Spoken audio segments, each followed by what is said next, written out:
Ассалаумағалейкум, еліміздің басты арнасының тікелей эфирінде кешкі жаңалықтар. Студияда мен Бауыржан Бақытбекұлы және сурда аудармашы Самал Жантемір. Алда көретіндеріңіз. Қытайдың Бейжің қаласында жеңістің 70 жылдығына арналған шеру өтті. Әскери парадқа 17 елдің жауынгерлері қатысты. Араларында қазақстандық сарбаздар да бар. Қазақстандық хирургтар жасанды жүрек орнату бойынша шетелдік әріптестеріне шеберлік сағаттарын өткізуде. Біздің дәрігерлерден күрделі операция жасауда 30 елдің ақ халаттылары үйреніп жатыр. Бүгін Бейжіңде Жапония басқыншыларына қарсы жеңістің 70 жылдығына арналған парад өтті. Тұңғыш рет жеңіс күніне арналған әскери шеру Қытай қорғанысының гауһарын көрсетті. Шараға 12 мың сарбаз, 700 техника қатысты. 17 елден келген әскерилер сап түзеп өтті. Араларында еліміздің қарулы күштерінің аэроұтқыр әскерінің құрмет қараулы ротасы да бар. Әріптесім Мұхтар Ыбырайым әңгімелейді. Бейжіңде бүгін аспан шайдай ашық. Қою түтін тұмшалап тұрмас үшін бірқатар шектеулер енгізілді. Қаланың экологиялық жағдайын жақсарту шаралары жүргізілді. Кәсіпорындарда жұмыс қысқарып, қалдық шығару азайды. Құрылыс алаңдарында жұмыс қысқарды. Дайындық тыңғылықты. Бұл Қытай тарихындағы Жапон басқыншылығына қарсы жеңіске арналған тұңғыш әскери парад. Қытай алғаш рет әскери шеруге шетел мемлекет басшыларын шақырды. Бүгінгі парадқа 25-ке жуық елдер мен үкіметтердің көшбасшылары, халықаралық ұйым жетекшілері келді. Мәртебелі меймандардың қатарында Нұрсұлтан Назарбаев бар.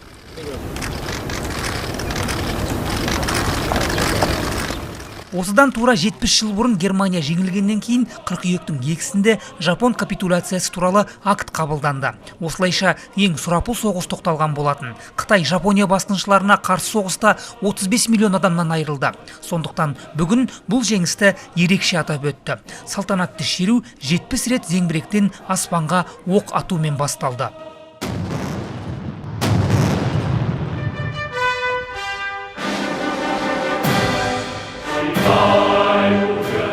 Тяньаньмэнь Қытай елінің басты алаңы. Мұнда ұзын саны 12 мың сарбаз сап түзеді.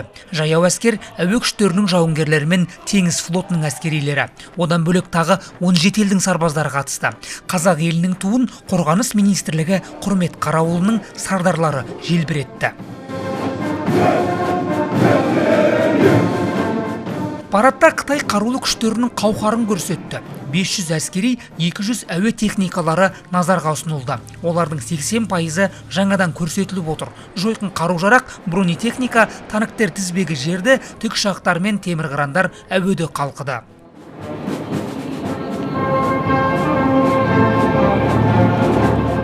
Парад 1 сағатқа созылды. Тұңғыш рет Қытай Халық Республикасының құрылған күніне емес, жеңіске арналып отыр. Айта кетерлігі, көрші ел қорғаныс саласына қаржы бөлуді үздіксіз ұлғайтып келеді. Биылдың өзінде бұл салаға 145 миллиард доллар бөлінді.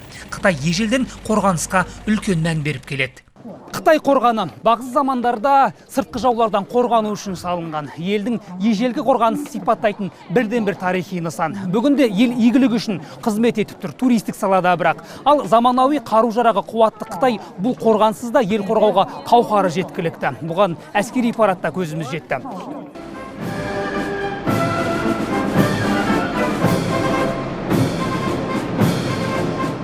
Мұхтар Ыбырайым, Еділ Ермекбаев және Руслан Жәкеев. Хабар, Бейжің. 1939 жылы 1 қыркүйекте фашистік Германияның Польшаға шабуылынан басталған соғыс 1945 жылдың 2 қыркүйегінде милитарлық Жапон үкіметінің тізе бүгетіні жөнінде актқа қол қоюмен аяқталғаны белгілі. Ең сұрапыл соғыс ретінде тарих бетінде қалған қырғын 6 жылға созылды. Соғыс 40 елде жүріп, 110 миллион адам әскерге алынды. Олардың жартысына жуығы майдан даласынан қайтпады. Манчжурия, Монғолия, Қытай мен Кореяны жау қолынан азат етуге кеңес әскерінің 1,5 миллион адамнан жасақталған түрлі әскери құрылымдар аттанған. Олардың ерлігі ұрпақтың санасында мәңгі қалатыны сөзсіз. Алматыдағы мәңгілік алауға 2-ші дүниежүзілік соғыс құрбандарына арнап гүл шоқтар қойылды. Ол соғысқа тек Алматы қаласынан 1000-нан аса азамат қатысқан. Солардың бірі ардагер Тәшаухан Әлімбеков 1943 жылы әскер қатарына алынады. Қиыр шығыста жапондармен соғыста 2 рет жараланып, 5 жылдан соң елге оралған. Япониямен соғыс үлкен соғыс болды. Шығыстағы Германия соғысы біткенімен Япониядағы Квантон армиясы талқандамайынша соғыс бітті деуге болмайды деген ғой. Сталиннің бұйрығы бойынша. Biz harbin geçeyin. Діземісі қаласын босатуға қатыстық. Бүгін Союз ТМА-18М ғарыш кемесі бағытын өзгертуге мәжбүр болды. Бұл туралы Роскосмос агенттігінің баспасөз қызметі хабарлады. Белгілі болғандай, Союз кемесіне ғарыш кеңістігіндегі зымыран қалдығымен соқтығысу қаупі туындаған. Сол себепті Ресей мен ақш-тағы ұшуды басқару орталығының мамандары қауіптің алдын алу үшін кеменің ұшу бағытын өзгерткен. Ал қалдық 1989 жылы ұшырылған жапондық зымыраннан ажыраған бөлшек болып шықты. Оны айналып өткен Союз кемесі халықаралық ғарыш станциясына сапарын ойдағыдай жалғастыруда. Жоспар бойынша бортында Қазақстан ғарышкері Айдын Айымбетов бар. Кеме станцияға ертең Астана уақыты бойынша сағат 14:35-те жетуі тиіс. Нұр Отан партиясы өңірлік филиалдарының жұмысын басты назарда ұстамақ. Себебі жергілікті халықпен тығыз байланыс жасау бастауыш партия ұйымдары мен қабылдау бөлмелерінің жауапкершілігіне кіреді. Бұл туралы Алматы қалалық филиалының кезектен тыс конференциясына қатысқан Нұр Отан партиясы төрағасының бірінші орынбасары Асқар Мырзахметов айтты. Халықтан түскен арыз-шағымдар бойынша терең талдау жүргізілу керек. Мәселенің шешілуіне ықпал етіп, шешімін таппаған жағдайда тиісті орган басшыларына шара қолдану қарастырылуы тиіс деді партияның бірінші орынбасары. Жиында Нұр Отан партиясы Алматы қалалық филиалының төрағасы болып, қала әкімі Бауыржан Байбек тағайындалып, белсенді қызмет үшін төс белгісімен марапатталды. Қарағанды облысындағы Асакаров ауданының әкімі Нұржан Әбілдин пара алды деген күдікпен қамауға алынды. Бұл ақпаратта мемлекеттік қызмет істері және сыбайлас жемқорлыққа қарсы күрес департаментінің өкілі Дидар Смағұлов растады. Алайда кімнен қанша ақша алғаны айтылмай отыр. 1998 жылдан бері түрлі мемлекеттік қызметтер атқарған ол 2 ай бұрын ғана Асакаров ауданына әкім болып тағайындалған. Естеріңізге сала кетейік, сыбайлас жемқорлыққа жол берді деген айыппен облыстың бұрынғы әкімі Бауыржан Әбдішев пен қала әкімі болған Мейрам Смағұловтың да үстінен қылмыстық іс қозғалған болатын. Оларға қатысты қазір сот отырысы жалғасуда. Мерекелік және демалыс күндері үшін төленетін еңбекақы мөлшері қысқаруы мүмкін. Тиісті заң жобасын бүгін парламент мәжілісі әлеуметтік мәдени даму комитетінде сала басшысы Тамара Дүйсенова таныстырды. Қолданыстағы заң бойынша демалыс күндері жұмыс істеген қызметкер 1,5 күндік жалақы мөлшерінде еңбекақы алатын. Ал жаңа еңбек кодексінің жобасына сәйкес оның көлемі 1,5 есеге қысқармақ. Сала басшысының айтуынша құжат 5 институционалдық реформа шеңберінде еңбек қатынастарын ырықтандыруды жүзеге асыру аясында әзірленді. Кодекс жобасында сондай-ақ жұмыстан қысқарту кезінде жұмысшыға төленетін өтемақы мөлшерін 2 есеге көбейту жайы да қарастырылған. Кәсіподақтарға 1 ай алдын хабарлама жасап, оның негізі неге қысқартып жатқаны жөнінде хабарлама беру керек. Содан кейін жұмыс беруші әрине жағдайына біз 1 айға ғана еңбекақы төлейтін, енді 2 айға төлеу деп отырмыз. Еуроодақ елімізде халықаралық аз байытылған уран банкін құру жөніндегі Қазақстан мен МАГАТЭ арасындағы келісімді жоғары бағалады. Бұл туралы Еуроодақтың орталық Азия бойынша арнайы өкілі Петер Буря мәлімдеді. Ол алдымен Қазақстанның бұл саладағы тәжірибесі мен қауіпсіздігін алға тартты. Сондай-ақ арнайы өкіл аз байытылған уран өндірісі аймақта және әлемде қауіпсіздік кепілі болатынын жеткізді. Мы очень оцениваем эту инициативу, потому что Қазақстанның ядролық технологияларды бейбіт бағытта қолдануы әлемге үлгі. Жақында ғана Иранмен келісімшартқа қол қойылды. Бұл салада әзірге барлығы оң шешімін тауып жатыр. Үндістанның Кашмир аймағына қарайтын Сринагар қаласында жүздеген жұмысшы шеруге шығып, полициямен қақтығысып қалды. Тәртіп сақшылары қала орталығына баруға бет түзеген наразы топта таяқтың күшімен тарқатпақ болған.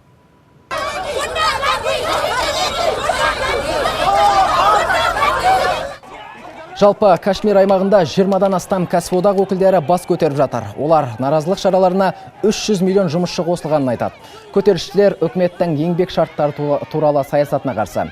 Еңбекшілер заңнамаға ең төменгі жалақы көлемі 15 мың рупийден кем болмау керек деген өзгеріс енгізілсін дейді. Кейбір шарттарда полиция жасағы шерушілерге бөгет жасап, 1000-нан астам белсендіні қамауға алыпты. Ереуілдер кесірінен банктер мен кен орындарының жұмысы тоқтап, қоғамдық көлік қозғалысы қиындаған. Йемен астанасы Санадағы мешіттердің бірінде қос бірдей жарылыс болды. Соңғы мәліметке сәйкес лаңкестік әрекеттерден 28 адам қаза тапқан. Тағы 100-ге жуығы жараланды. Қандай оқиғаларда Ирак пен Ливант лаңкестік тобы өз мойнына алды. Алдын ала ақпарат бойынша алғашқы бомбаны осы мешіт ішіне кірген жанкешті жарған.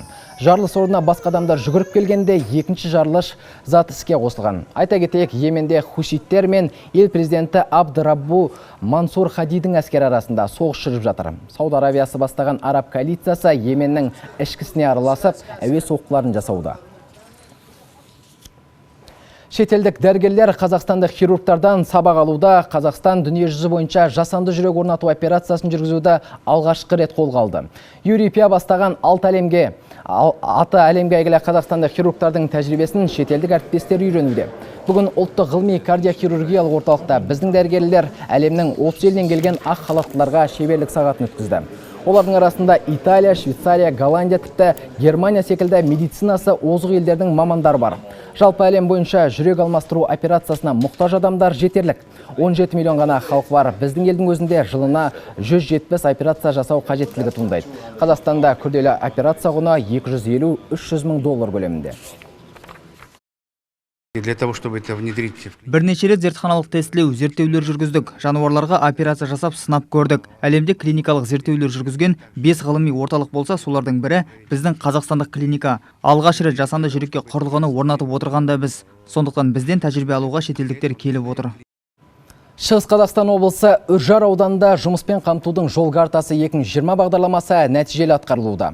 Мақаншылық Нәзихан Жадуова мемлекеттен 2 миллион теңге несие алып, тігін цехын ашты. Қазір оның қолынан шыққан құрақ көрпелер ауыл үйлерінің ажарын ашып тұр. Қыз жасауларда Нәзихан апайдың цехында дайындалады.